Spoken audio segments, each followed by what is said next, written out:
ऐसा है पालिताना। इसी प्रकार गिरनार हो, समय शिखर हो, शंखेश्वर हो, इसी प्रकार नाकुड़ा जी हो, चाहे वो माउंट आबू हो, चाहे वो राणकपुर हो, चाहे वो छोटे बड़े अन्य कोई तीर्थ हो, सभी जैनों से कहना चाहूंगा, निवेदन करना चाहूंगा, कभी आप अपनी जिंदगी में इस प्रकार की स्थितियों का निर्माण मत करना कि हमारी वजह से कभी किसी तीर्थ का नुकसान हो।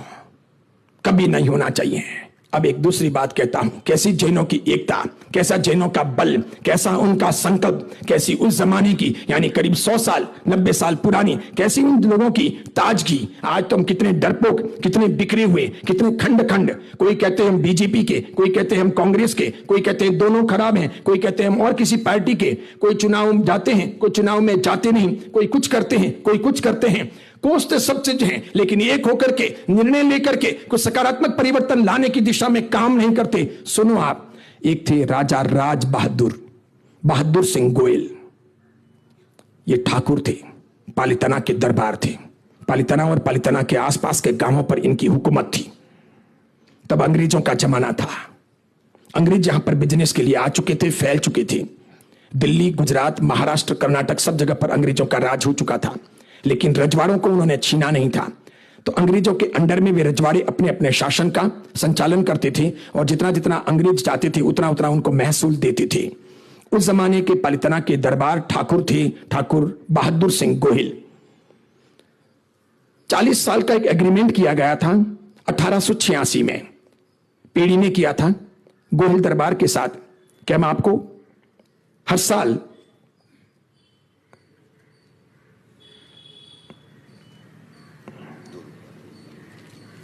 एक यात्री पर 2 रुपए देंगे।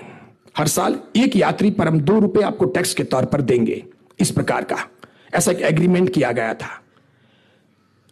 40 साल के बाद में 1926 में वो एग्रीमेंट पूरा हो गया। गोहिल दरबार ने उसे रिन्यू करने से मना कर दिया। उसने बेशुमार पैसे मांगे। जैन समाज को यह मंजूर नहीं हुआ।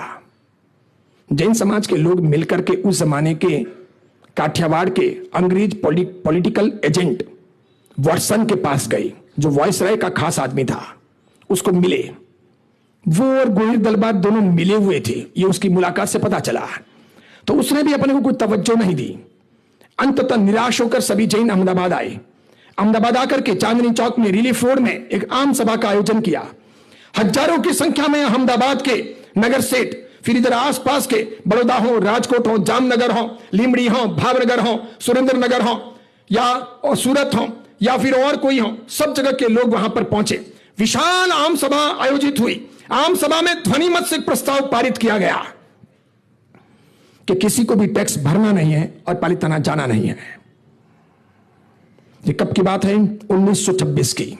31 मार्च 1926 को ये रिन्यू करना था एग्रीमेंट, उन्होंने नहीं किया। इसके बाद में आखिर नियम लगा दिया कि किसी को पालिताना नहीं जाना है। कैसी जैनों की एकता! आज तो महाराज साहब कुछ कहें या और कोई कुछ कहें, कोई सुनते नहीं। अब मैंने यहां 10 बार कह दिया, लेकिन उसने नहीं सुना, नहीं सुना। इस जगह पर कोई मुसलमान होता मौलवी तो उसको मार देता, कोई काट देता। इस कदर वहां जैसे ही वहां से अहमदाबाद से बात कही कि किसी को नहीं जाना है, माइका लाल जितने साधु भगवान थे वो भी पालिताना से विहार करके चले गए। एक भी व्यक्ति वहां पैर नहीं दे रहा, एक भी वहां आ नहीं रहा। 1 दिन बीता, 2 दिन बीते, 5 दिन बीते। गोहिल दरबार ने अपने राज दरबारियों से कहा, वाणिया उछे गए, ये बनिए लोग हैं गए, इनका कोई ठिकाना नहीं कि 4-6 दिन उछलेंगे कूदेंगे कि उसके बाद में अपने आप सब रास्ते पर आ जाएंगे। लेकिन वो जैन थे। जैसे ही मुंबई के जैन समाज को मालूम पड़ा कि अहमदाबाद के जैन समाज ने विशाल सभा करके ये प्रस्ताव पारित किया है, तो वहां पर सरोजिनी नायडू के नेतृत्व में उस जमाने की कांग्रेस के प्रेसिडेंट, जानी मानी स्वतंत्रता सेनानी सरोजिनी नायडू, उनके नेतृत्व में बॉम्बे के अंदर बॉम्बे कोर्ट में, बॉम्बे फोर्ट में एक आम सभा का आयोजन हुआ।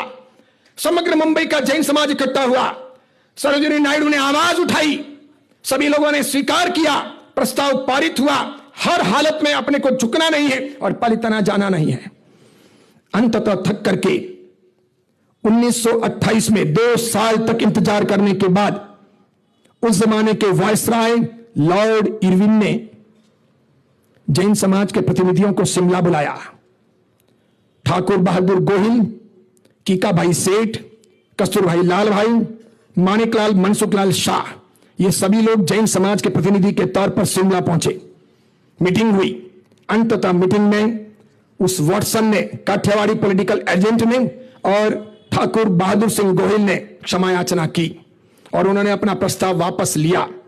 फिर वापस जैन समाज ने एक छोटा मोटा अमाउंट नक्की किया कि हम वार्षिक इतने रुपए देंगे, इससे अधिक नहीं देंगे, तुम चाहो तो यात्रा करते हैं, नहीं तो नहीं। और इस प्रकार लगभग कितने दिन, 26 महीने के बाद, 90 साल पहले की बात कर रहा हूं, 90 इयर्स पहले की बात कर रहा हूं, 26 महीने के बाद वापस पलितना की यात्रा शुरू हुई।